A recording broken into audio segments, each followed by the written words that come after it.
Good morning. I hope you're doing well today.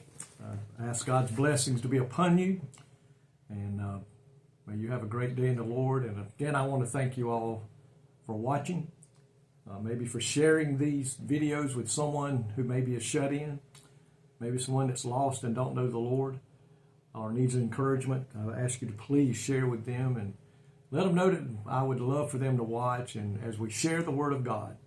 You know, we're getting close to Christmas, and we start talking and singing songs about the birth of Christ, and that's what I want to talk about here this morning, about Matthew chapter 1, and I'm going to look at verse 20 through 23.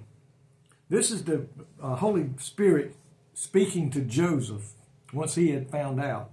It says, "But while he thought on these things, behold, the angel of the Lord appeared unto him in a dream, saying, Joseph, thou son of David, fear not to take unto thee Mary thy wife, for that which is conceived in her is of the Holy Ghost. And she shall bring forth a son, and they shall call his name Jesus, for he shall save his people from their sins. Now this was done that it might be fulfilled, which was spoken of the Lord by the prophet, saying, Behold, a virgin shall be with child, and shall bring forth a son, and they which shall call his name Emmanuel, which being interpreted is God with us." One thing we know, both Matthew and Luke, where the majority of this story is told, both agreed that Jesus Christ was conceived by the Holy Spirit. And Jesus was therefore born of a virgin mother without the intervention of a human father. And that's the way it had to be. The doctrine of this has been opposed a lot lately by liberal theologians who say there's no way that that could have happened. I even heard a pastor talk of one guy who actually won a Nobel Peace Prize, saying that he believed that aliens came from another place and Mary got pregnant by one of them. It's hard to understand how these people can come up with these off-the-wall things, but that's what the world today does not believe that it happened. But Isaiah promised that a virgin-born child who would be called Emmanuel. And we know God, that means God with us, and it was predicted, prophesied over 700 years before it actually happened. The reason that this virgin birth had to be this way, in order for our Redeemer to qualify to pay for our sins, he had to be sinless and bring salvation. That must be one person, fully human, sinless, and also fully divine at the same time. That is the only way it could be that man could be forgiven of our sins, is that he had to be in human form, fully man, but at the same time fully divine and sinless. Because you know what? When they took a lamb to be sacrificed for their sins, it had to be spotless. Nothing wrong with it. It had to be perfect. And Jesus Christ was the only one who could fulfill that goal.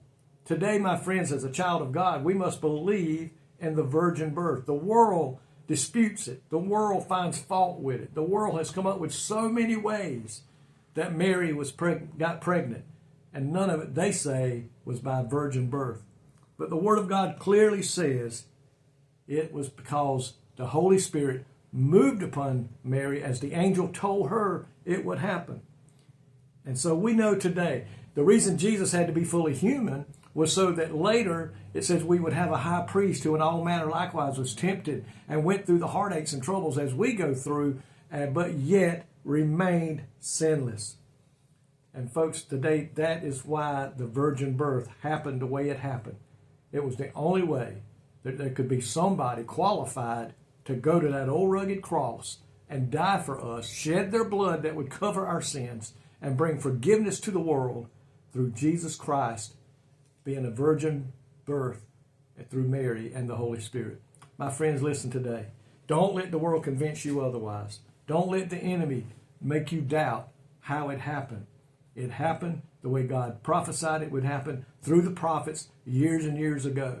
Even in Genesis, as I mentioned on an earlier devotion, that told them that it would be born of a woman, born of a virgin, would be a man that would die for our sins. And I am so thankful today for that. And I pray today that that is the way you believe, because it is in the Bible stating that as a fact. Lord, thank you today for that virgin birth that took place over 2,000 years ago. And Lord, that you came to earth and walked upon the face of this earth for 33 and a half years as a man, facing all the heartaches, all the trials, all the rejections, all the beatings and pain that you suffered before the cross, and then the cross itself. So thankful for the blood you shed that we could have forgiveness of our sins. We thank you for that today. In Jesus' name I pray. Amen. I pray today God will richly bless you in Jesus' name.